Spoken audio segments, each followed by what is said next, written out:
Welcome to NutriCharge presents Opportunities in Direct Selling, a window to a new career in partnership with ET Now, where we're going to be talking about the opportunities available for you, the viewer, as far as the direct selling industry in India is concerned. We now meet Tilok Chand Chhabra, the founder of RCM, to find out about the direct selling business.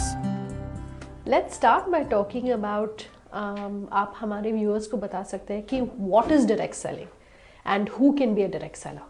Direct selling जो traditional system जो retail stores के through product बेचे जाते हैं उसके बजाय direct selling में door to door और कंज्यूमर्स जो डायरेक्टली अदर कंज्यूमर्स को वन टू वन कन्विंस करते हैं और प्रोडक्ट सेल करते हैं. ओके. और जहाँ तक कि कौन बन सकता है तो कोई भी अबव 18 ईयर्स का पर्सन डायरेक्ट सेलर बन सकता है, कोई भी. लेट्स ऑल्सो टॉक अबाउट जैसे कोई भी इंडस्ट्री हो, there are always benefit, there is always the challenge. May be you can talk to us about some of the myths और the misconceptions that exist about the direct selling industry.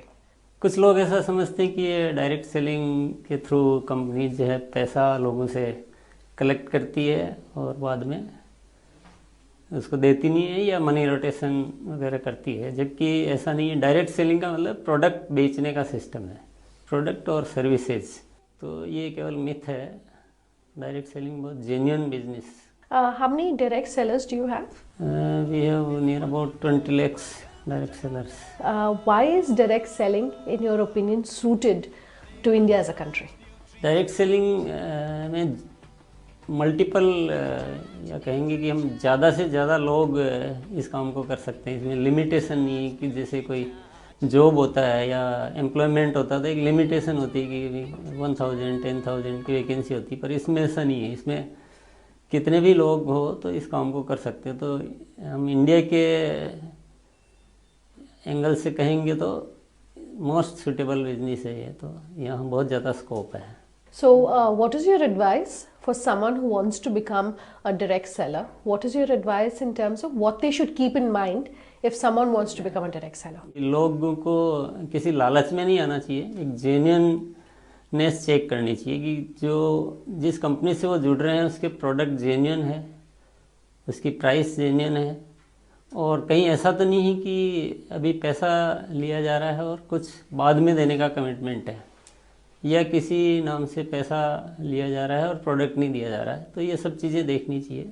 लालच में नहीं आना चाहिए कि चलो मुझे अभी पैसा दे रहा हूँ, बाद में बहुत मल्टीपल टाइम्स में मुझे रिटर्न मिलेगा. ऐसा जो प्रॉमिस करती है वो फ्रॉड होने के चांसेस रहते हैं. Let's also talk about your advice about how जो इनकम मिलती है डायरेक्ट सेलिंग से, can it also substitute work hand in hand with a regular income? या रेगुलर इनकम सब्स्टिट्यूट भी हो सकती है, उससे ज़्यादा भी हो सकती है, उससे एक्स्ट्रा इनकम के रूप में भी हो सकती है. वो कौन कितना करना चाहता है और कौन कितना करता है वो उस पर डिपेंड करता है. पर बहुत सारे ऐसे एग्जांपल्स है जहाँ रेगुलर इनकम से बहुत ज़्यादा इनकम भी डायरेक्ट सेलर्स लेते हैं. एम्प्लॉयमेंट नहीं है, ये कोई जॉब नहीं है, ये एक तरह से अपनी मेहनत के ऊपर डिपेंड करता है कि कौन कितना कर सकता है, कितना करना चाहता है. What are the what is the nature of the industry and why is it so suited to this industry in your opinion? इसका मेन रीज़न ये है कि न्यूट्रास्यूटिकल प्रोडक्ट्स जो है जो हमारे हेल्थ के लिए हेल्पफुल रहते हैं, प्रिवेंटिव हेल्थ कह सकते हैं कि, तो इसमें वन टू वन कन्विंस करने की ज़रूरत है कि नया कॉन्सेप्ट है इंडिया में. जो अभी तक लोगों की हैबिट में है कि जब बीमार होने के बाद वो मेडिसिन लेते हैं, पर न्यूट्रास्यूटिकल मतलब आप बीमार नहीं हो, आपका इम्यून सिस्टम जो है वो स्ट्रॉन्ग हो. तो ये वन टू वन कन्विंस करने की ज़रूरत है. और डायरेक्ट सेलिंग में वो प्रोडक्ट ज़्यादा सक्सेसफुल होते हैं जहाँ कन्विंसिंग की ज़रूरत हो वन टू वन. इसलिए ये न्यूट्रास्यूटिकल के लिए मोस्ट सुटेबल है ये system. Your thoughts on perhaps direct selling not being treated as a respected or respectable work or profession? या ऐसा एक वो लोग जो सोचते हैं जो इससे जुड़े हुए नहीं होते हैं, जो केवल सुनी सुनाई बातों पे जो विश्वास करते हैं, उनको ऐसा लगता है कि ये एक रेपुटेड बिजनेस नहीं है, जबकि ये बहुत अच्छा काम है, सम्मानजनक काम है. इसमें कोई बुराई नहीं है. कोई भी हम अच्छी चीज़ जीवन में काम में लेते हैं तो उसकी तारीफ़ करना हमारी आदत होती है। तो यहाँ भी हमको कोई प्रोडक्ट अच्छा लगता है, मैंने यूज़ किया, मुझे अच्छा लगा, तो मुझे उसकी तारीफ़ करनी, तो इसमें कोई कुछ भी गलत नहीं है और बहुत अच्छा कार्य है। और अगर आम आदमी को इससे एक्स्ट्रा इनकम मिलती है और उसके लिए हम कुछ काम करते तो ये कैसे गलत हो सकता है या कैसे ख़राब काम हो सकता है, मैं इस बात को नहीं समझ पाया था, नहीं पाता हूँ। As I am wrapping up this interview, आप हमें बता सकते हैं कि what are your future plans like, say the next 5 years, what are they looking like for you?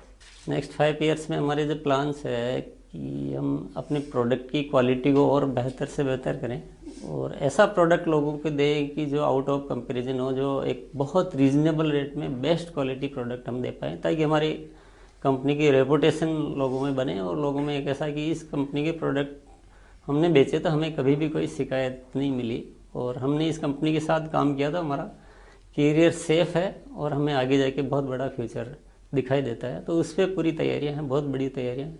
और जो नए प्रोडक्ट्स भी हम लाने वाले हैं वो ये सारी इसी थीम के साथ लाने वाले हैं। तो प्रोडक्ट रेंज हम बढ़ाने वाले हैं। टर्नओवर डेफिनेटली काफ़ी बड़ी प्लानिंग है, बढ़ेगा, पर मेनली कि प्रोडक्ट अच्छा है और प्रोडक्ट में क्वालिटी में, रेट में रीजनेबिलिटी है और डेली यूजेबल प्रोडक्ट है, तो वो चलेगा, उसको कोई रोक नहीं सकता। तो हम अपनी इंडस्ट्री में, हम हमारी कंपनी में ऐसे प्रोडक्ट डेवलप करने वाले हैं जो कि मार्केट में इजीली उस रेट और उस क्वालिटी के साथ कहीं मिल नहीं सके। All right, Mr. Chabra, thanks very much for speaking with us about the direct selling business. So that's an in-depth look as far as what direct selling in India really constitutes.